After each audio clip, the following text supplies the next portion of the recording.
dalam undang-undang tindak pidana korupsi itu, pengelompokannya itu dibagi dalam 7 kelompok jenis tindak pidana korupsi. Ini kita bikin gambaran umumnya supaya kalau Bapak Dewan hanya ini membuka bayangan saja bahwa ada yang pertama adalah ada kerugian negara. Kerugian negara itu yang dimaksudkan adanya kerugian negara itu kalau kita lihat itu diatur di Undang-Undang BPK, Badan Pemeriksa Keuangan, itu di ketentuan umum pasal 1 itu kalau tidak salah di angka 15. Kemudian di Undang-Undang Perbendaharaan Negara itu juga di pasal 1 di angka 22. Kemudian di Undang-Undang Tipikor di pasal 32. Jadi yang namanya kerugian keuangan negara itu adalah berkurangnya uang secara nyata akibat adalah penyalahgunaan. Maksudnya itu yang simpel-simpelnya. Bahwa ketika uang itu dia kurang karena penyalahgunaan, maka itu dikatakan kerugian negara. Kemudian ada suap menyuap. Memang kalau suap menyuap ini Pak Kadif susah untuk mau terbukti, kecuali tertangkap tangan sadap yang dilakukan oleh KPK.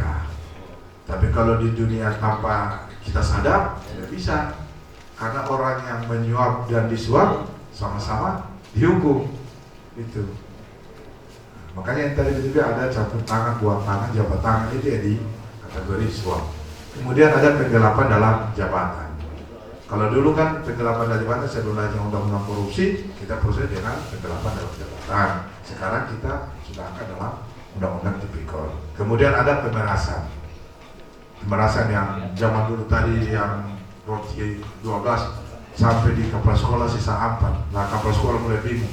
Ini yang rusakin atap susah bisa urus, jendela angin tiup sama dengan AC, kata mau bikin yang mana? Nah, akhirnya apa?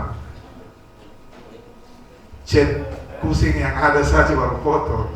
Ini kusing. Ini yang sering terjadi dan saya pernah temukan. Makanya saya kasih pembinaan, tolong diperbaiki, tolong diganti kalau tidak mau bermasalah. Seperti itu. Kemudian ada perbuatan curang. Perbuatan curang itu yang sering terjadi di pengadaan barang dan jasa. Biasanya dia join dengan pihak ketiga.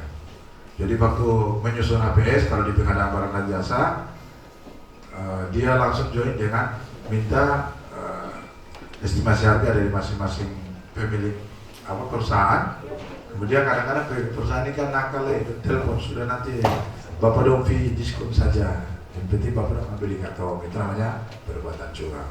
Kemudian ada benturan kepentingan dalam pengadaan. Yang kita bilang tadi, kepala sekolah memang sering kerja di pekerjaan itu, tetapi yang kerja itu dia ipar-ipar, dia punya HD semua, konsultannya semua, terus yang punya perusahaan, toko, dia ipar sendiri.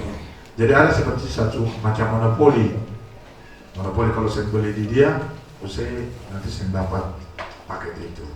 Kemudian ada gratifikasi. Gratifikasi ini dalam artian pemberian secara luas.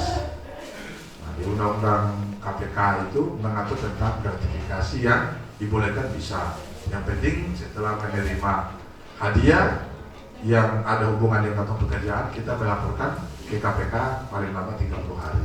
Setelah teliti kalau itu tidak ada hubungan dengan pekerjaan dan itu wajar, lalu kita terima. Kalau tidak, maka disita oleh negara. Seperti beberapa kalau di kita tidak, yang boleh terjadi di Jakarta.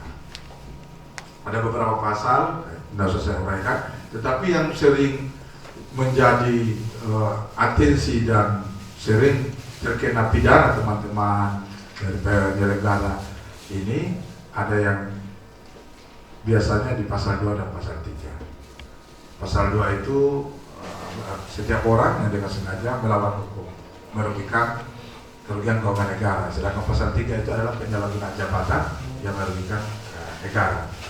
Jadi di dua itu yang sering kita terjadi. Tetapi Bapak Ibu tidak usah ragu dengan masalah dalam pekerjaan. Dulu pernah waktu terbitnya Perpres berapa itu 2010 kalau tidak salah, itu banyak KPA, PA maupun KPA tidak mau melaksanakan pekerjaan pengadaan. Waktu itu, waktu saya masih di Tipikor. Karena apa? Don takut masuk bui. Sehingga keluar instruksi presiden waktu itu harus segera. Karena sampai dengan akhir KPA bilang kalau katong kerja dari sorotan katong baru bekerja, polisi suruh, jaksa, KPK harus masuk selidiki katong, tidak nyaman. Sehingga dia pikir sudah katong kerja saja, kasih pulau negara. Keluar instruksi presiden bahwa pekerjaan yang masih dilakukan oleh instansi yang bersangkutan tidak boleh kita menghambat sampai pekerjaan itu selesai. Dan kalau ada kekeliruan dalam pelaksanaan itu, kita asistensi dan memberikan arah yang benar. Karena di dalam tindak pidana korupsi, tidak selamanya kerugian negara itu adalah dikategorikan sebagai korupsi. Itu harus dipahami. Tidak semua kerugian negara itu masuk kategori korupsi. Bisa secara terdata. Yang masuk dalam kategori korupsi adalah ketika ada suatu perbuatan yang melawan hukum yang dilanggar dan atau ada penyalahgunaan jabatan yang menimbulkan kerugian negara, itu yang dipidana.